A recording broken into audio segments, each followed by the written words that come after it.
Okay, so for those of you that don't have an hour and 20-ish minutes to watch all of Apple's keynote event, the California streaming that just finished, we've taken some notes. Oh yes, and we're going to tell you everything that they kind of talked about that we thought, at least, were kind of important. And hopefully this isn't going to take anywhere near an hour and 20 minutes. All right, let's go.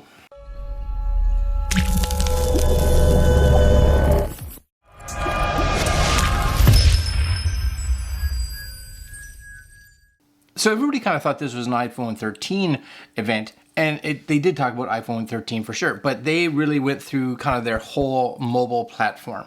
So iPads, Apple Watches, Apple TV Plus, Apple Fitness, and of course iPhones. So they started off, of course, with just the iPad. Just the iPad. The iPad looks like it's going to get a processor increase, which is to be expected, from the A12 processor up to the A13, which is going to be giving about a 20% performance increase.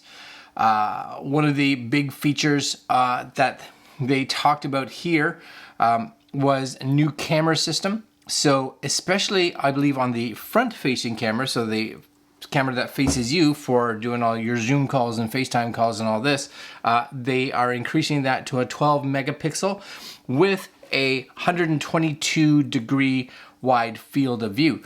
Now, what makes that really important is that this is actually pulling a feature that we saw on the iPad Pros, I believe, that was Center Stage.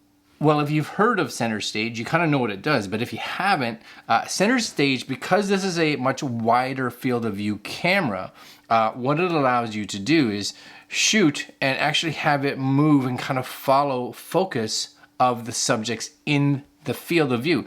So this field that you had, imagine the frames were actually bigger, and this could actually shift around in it if I was moving to kind of get me in shot, or if another person was in the shot to kind of make sure both of us were in shot. That's what's now included in this. Now, just be aware that this is also included in not just this new iPad, but Apple did talk about an iPad mini, which we'll talk about in a minute, which also has it. So kind of cool. It is getting the new True Tone display. And I was kind of worried, but it looks like it is following all of its previous form function. And that means that it's going to have the fingerprint scanner, Touch ID on the front, as well as still supporting the first generation of the iPad Pencil. So that's kind of cool. Now, will it support all the previous iPad cases? That I don't know, because Apple sometimes has a tendency to just shift buttons around just a little bit, just enough to make it so that old stuff doesn't necessarily work on new stuff. But we'll only know that probably once we get our hands on one, or once somebody does. iPad mini. Yeah, so new design. And if you look at the iPad mini, it really looks like an iPad version of the Air 4. Now, if you look at the previous version of the iPad mini, it was basically the small version of the iPad Air 3. So it took them a little bit of time to get to it, but it is out now, and it is very much a small version of the iPad Air 4. So new design, it is an 8.3 inch display, so it has increased, I believe, from the 7.9 on the previous one. Again, just like the iPad Air, it is going to be using the Touch ID on the top. You guys can see this is an iPad Air right here. Touch ID is, yeah, right up here. You know, you guys may be able to see that, maybe not. I don't know if it'll focus. Yeah, right there. So it's got that. What else did it say? USB-C, which is fantastic. Again, just like the iPad Air. Single camera on it as well. It's got 5G for those that are looking at getting the cellular version. Upgraded cameras, of course, and they are also getting the ultra-wide front depth camera, which will also give it that center stage functionality. It is now getting landscape stereo mode. So if you're holding your iPad like this, you're going to have speakers on this side and this side. So when you're watching movies, you should be able to get it in stereo, which is a lovely feature. For those that have a previous iPad mini, none of your accessories are going to be working because, of course, it's bigger. It's no longer Lightning connector. It's a USB-C. And even the pencil, because again, no Lightning, right, is the 2nd generation. So realize that if you are upgrading to the new version of the iPad Air, you're going to be buying a whole bunch of new accessories as well. But you get a much nicer iPad. Oh yeah, price points. This is US dollars. The original iPad, 64 gigs is the base point, $329.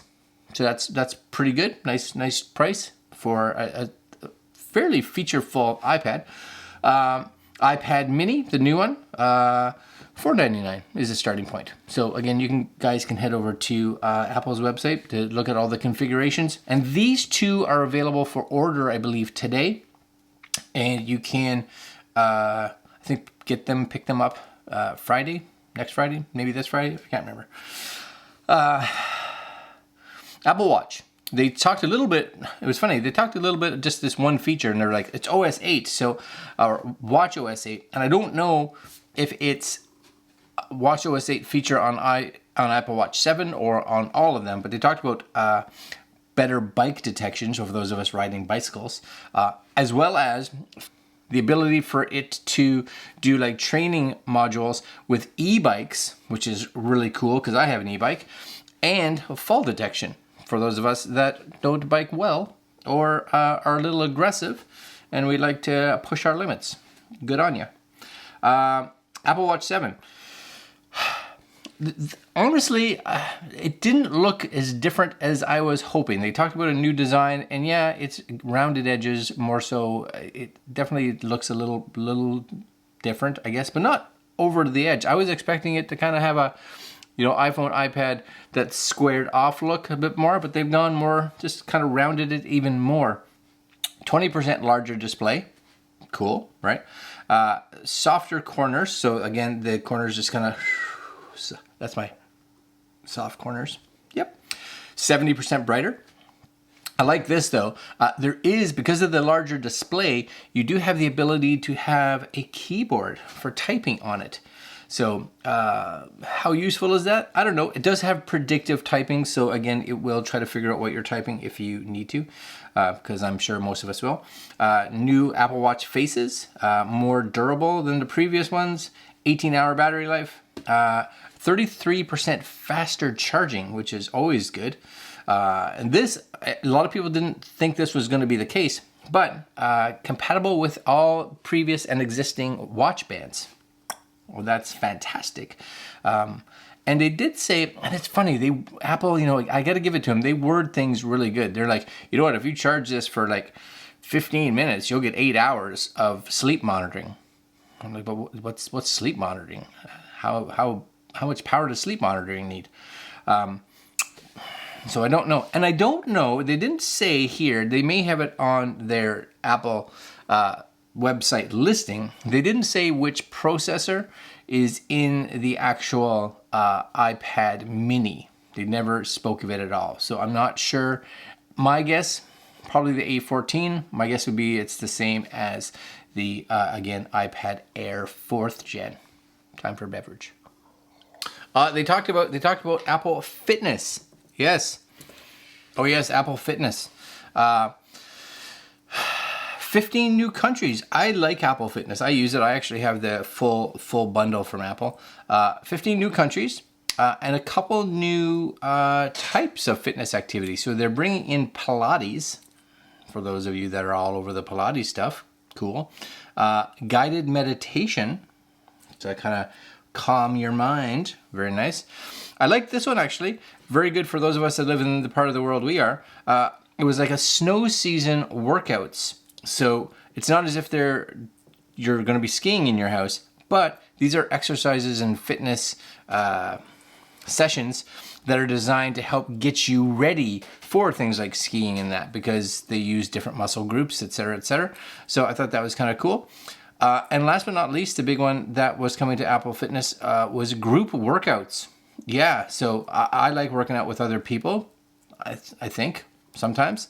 A lot of people, classes are a big thing for a lot of people. So if you have friends and family that are also on Apple Fitness, up to 32 people can actually use, I think it's like group workout, group something or other, so that you can have them all on the screen. Now, this is primarily available on the iPhone and iPads.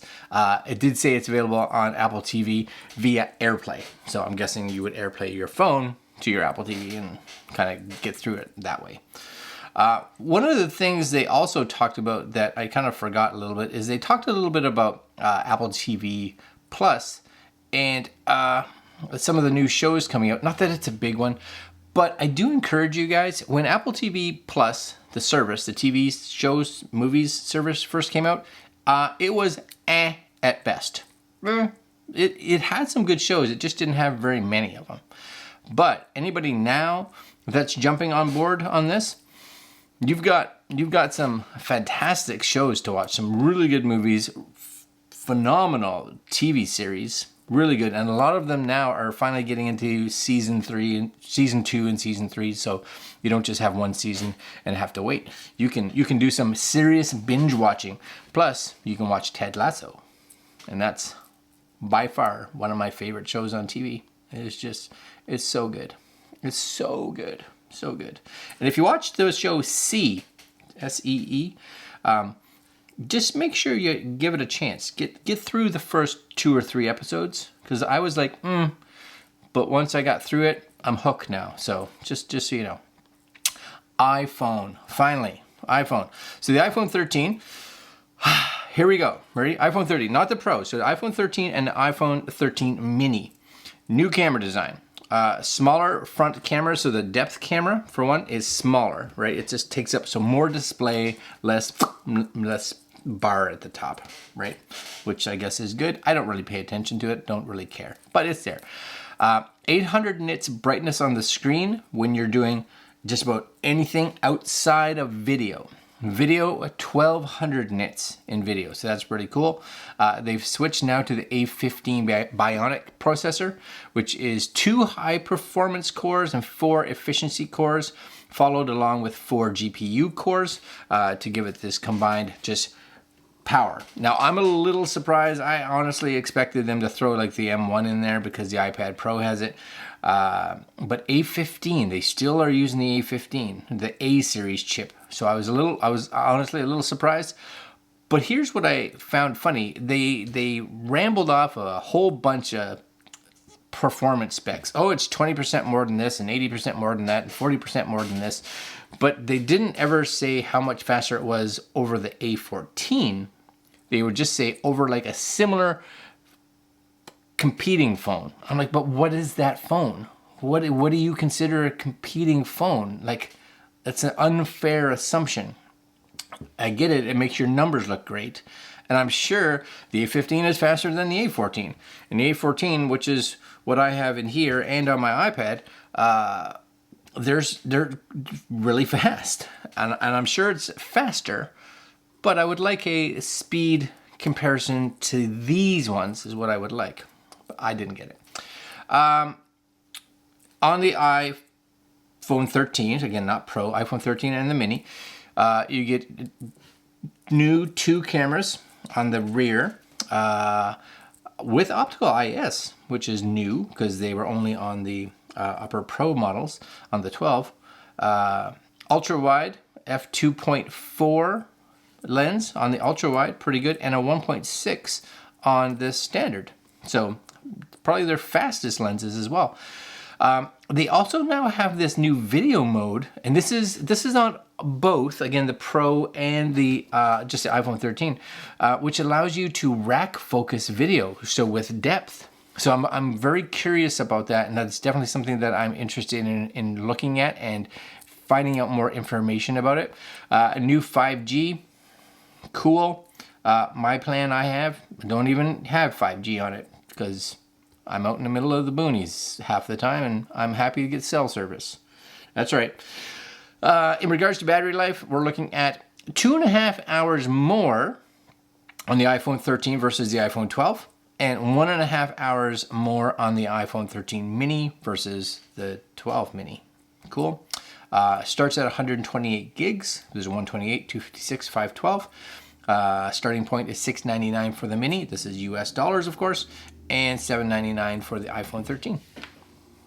Yep. Pro, new color, just Sierra Blue. I have the blue. Sierra Blue, I'm interested. Again, smaller depth cameras, so that bigger screen, smaller footprint in the depth cameras. They say 20% smaller. Using the A15 again, but this time we're going to a 5-core GPU versus the 4-core of the 13. So we do get a bit of a speed increase, which that's something we never saw in the 12 series. Super Retina XDR display with 1,000 nits kind of across the board versus the 800, I think it was, on the standard 13. And here's the big one, first time in an iPhone, ProMotion. So in ProMotion on the Pro series, the hertz will change from 10 up to 120 depending on the needs, and it's adaptive. So if it's on a stationary static screen, it'll switch down all the way to 10. It doesn't need to be refreshing that fast because it's a static image. Once it detects movement or finger movement or screen scrolling, it can speed itself up to 120 hertz, again depending on its needs. So this could be a huge factor because a lot of people have been waiting and asking for 120 hertz on the iPhone, so it looks like it's coming. Again, all new cameras, and these are even more so than the iPhone 13. So bigger than the iPhone 13. I think it's a 1.5. F1.5 is the standard wide. Ultra wide, I can't remember what they were. But a 77 millimeter telephoto, which is it's a 3x. So you're going from a 0.5 to a 3, so you're getting a total of about a 6 times zoom range, which is great. As well as the ultra wide has macro photography, and video. Can focus up to 2 centimeters. 2 centimeters, very cool. Night mode on all cameras, good. And it has this new photographic styles feature. They're talking about this is going to be great for professionals. I don't necessarily see it. Most pros are going to be using an actual editing software, and I wanted to shoot as flat as possible, which is why they have RAW on these cameras now, which is actually really good. But it's there and something that we'll play with for sure. So video on the iPhone 13 Pro, cinematic mode as well. Macro slow-mo video, which is cool on the ultra wide.